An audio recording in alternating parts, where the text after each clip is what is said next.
What's up, YouTube? Capital G here, looking at a brand new card from the 20th anniversary pack called Converging Wishes. And if you're a fan of Yu-Gi-Oh! 5Ds, the anime, you're definitely going to recognize this card. You probably already have some idea what it actually does. I have not seen 5Ds, but I believe from what I've heard that this card was used amongst the last few episodes to kill the final boss of the show. It essentially lets you summon Stardust Dragon, gives it like a trillion attack, and then lets you OTK through essentially any situation you can think of. Your opponent should be dead by this card. And it's not the easiest card in the world to actually activate, but it does kind of do what it's supposed to do, which is basically kill their ass. I think the artwork of the card is absolutely magnificent, and as somebody who hasn't seen the anime, I would guess that the name Converging Wishes probably has something to do with the signers putting all their hopes and dreams into this card, hoping that it will bring them victory or a miracle or something like that. Because I've seen a couple of episodes of 5Ds. I just haven't actually gone through the whole anime, although I probably will before the end of this year. So anyways,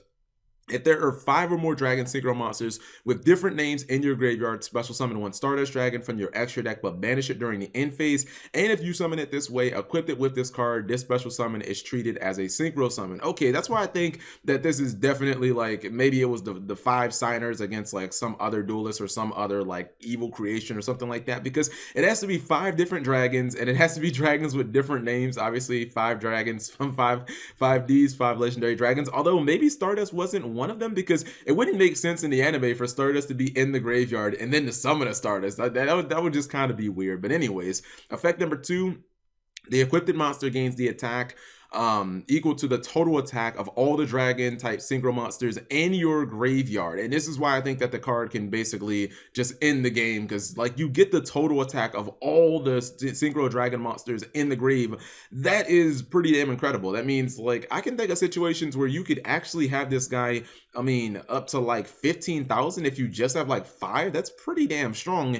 Effect number 3, each time the equipped monster destroys an opponent's monster by battle, you can banish one dragon type synchro monster from your graveyard. The equipped monster can attack an opponent's monster again in a row. All right, so when I first read the first line of this card, I was like, oh my god, this card is trash. This is some anime trash. There's no way to activate this. How in the fucking hell am I supposed to get 5 dragons with different names? This isn't the anime where we're gonna have this long, convoluted duel. This is not gonna happen. And then I thought of one card, and I was like, wait a minute, we might actually have something. And that card is Zaborg, the Mega Monarch. And I was like, wait, couldn't I just activate Zaborg, basically throw like 8 different dragon synchro monsters into my graveyard and just bring this Stardust out at like the 30,000 attack? I was like, holy shit, I could actually do that. In fact, if Converging Wishes was actually a spell card, it would be probably broken with Dark Zaborg, because you could essentially summon the Dark Zaborg, tribute it, get your dragons in the graveyard, and then you'd be able to activate Converging Wishes and just, have like a 30,000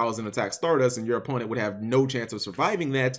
I mean, essentially the only way I see you activating this card is with Mega Zaborg. I mean, I'm pretty sure there's a couple of other ways, but that just seems the most practical. But overall, this card is only playable in my opinion, and I don't mean in competitive, like in a competitive sense at all. If it wasn't for Mega Zaborg, I don't think this card would have been playable in any sense other than like somebody who just wants to build a signer's deck or some shit like that. But because of Mega Zaborg, I actually think that you could casually play this and build a deck in. It's kind of crazy. With that third effect, if your opponent's monsters were low enough, I could actually see a situation where you do like 100,000 damage to them, because again, you could with Mega Zaborg actually get this motherfucker up to like 30,000 attack. So let me know what you guys think. Not a competitive card at all, just a pure fuck around when you're drunk or something like that and just play casually cards. So anyways, let me know what you guys think of this card. Leave it in the comment section below. Thank you guys for watching as always, and subscribe if you have not already.